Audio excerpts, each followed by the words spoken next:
Island Reserves, the gentleman from Ohio is recognized. I think we're ready to close. I seek recognition. For I yield myself as much time as I may consume. The gentleman is recognized. I just want to respond, Madam Speaker, briefly to the last speaker suggesting that somehow this isn't going to solve all the problems of gun violence. No one suggested it is.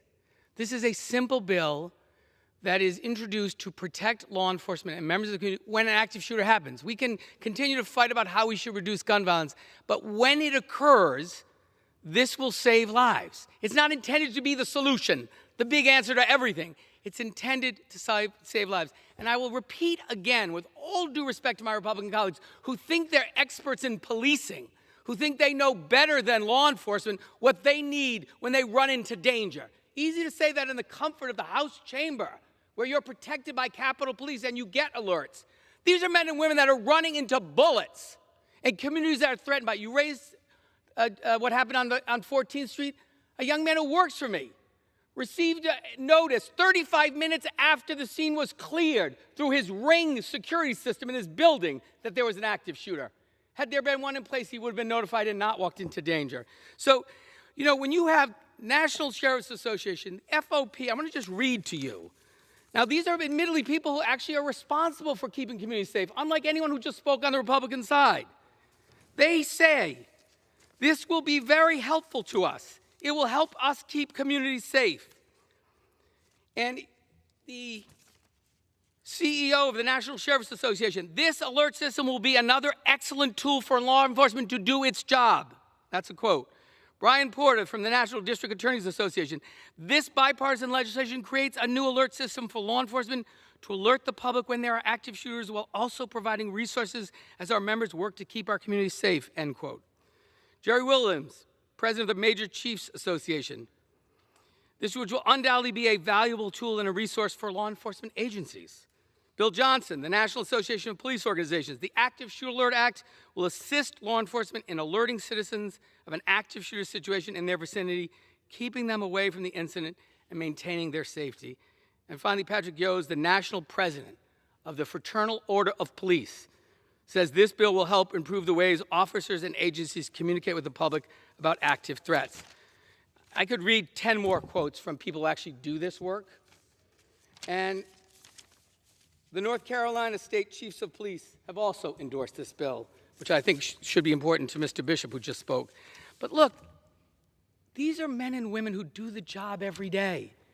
And they're saying they need this. It will be useful. It doesn't solve all the problems, but it works. And the notion that, well, you can just do it, it's redundant, it's just not true.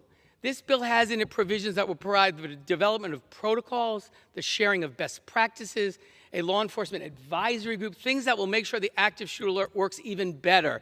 And it's made available to communities that may not have all those resources to support the implementation of this system. Can anyone say that every single American doesn't deserve to get this information and every member of law enforcement doesn't deserve to get this information so they don't go into a dangerous situation? I know it's difficult because you somehow have it in your head that Democrats are up to something.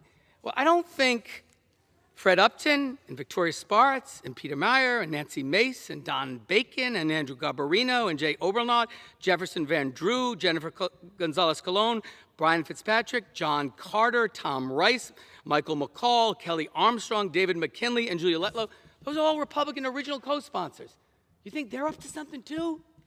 They're just trying to keep their communities safe and give law enforcement the tools they need. We can argue about what's the underlying cause of crime. I'm happy to have that debate. This bill is not about that. It's about protecting people when an active shooting incident happens. And the final thing I would say is, if you look at the after-action reports that are done after active shootings, almost without exception, they all reference it would have made a real difference if we had a good communication system. In the situation that Mr. Upton talked about in Kalamazoo, in their after-action report, they said, neither the Kalamazoo Department of Public Safety or the Sheriff's Office had a strong social media presence at the time of the shooting, which hampered the department's ability to update the community on the progression of the incident, notify them when the arrest was made, and reassure them when they were indeed safe from further violence. In the Columbine shooting, in the after-action report, they say, our school's greatest vulnerabilities exist because of voids in basic security policies and strategies, such as effective communications and notification systems. In the Broward County incident in the Hollywood airport in 2017, they write in their after-action report, review and budget for improvements to public notification systems, including visual paging, overhead announcements, and mass notification systems would be helpful.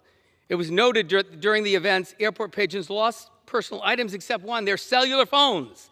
The ability to reach every cell phone with messengers enables law enforcement to provide instant information directly to victims. It goes on and on and on. So again, police are asking for this. The after-action reports underscore the need for it. Set aside the fact that the lead sponsor or the author is me. 15 other Democrats, 15 other Republicans, very bipartisan. And I haven't heard any argument why we shouldn't give law enforcement what was identified as one of their top priorities during Police Week. So with that, I'll reserve so I can close. And Gentleman reserves. The gentleman from... Speaker. Excuse me, I apologize. Members are reminded to address their remarks to the chair. The gentleman from Ohio is recognized. Madam Speaker, Beg your we're pardon. prepared to close. Okay. Yeah. I would urge my colleagues, Madam Speaker, I would urge my colleagues to vote no. First, as the gentleman from North Carolina said, this bill is redundant. There are 1,400 alerting authorities across the country that already alert citizens in those communities to an active shooter. So it's redundant. Second, it does seek to undermine the Second Amendment. And don't take my word for it. Take one of the Democrat supporters of the legislation on the Judiciary Committee. Here's what he said. This bill would be most effective at reminding us that the threat of gun violence exists all around us, but it does little to actually protect us.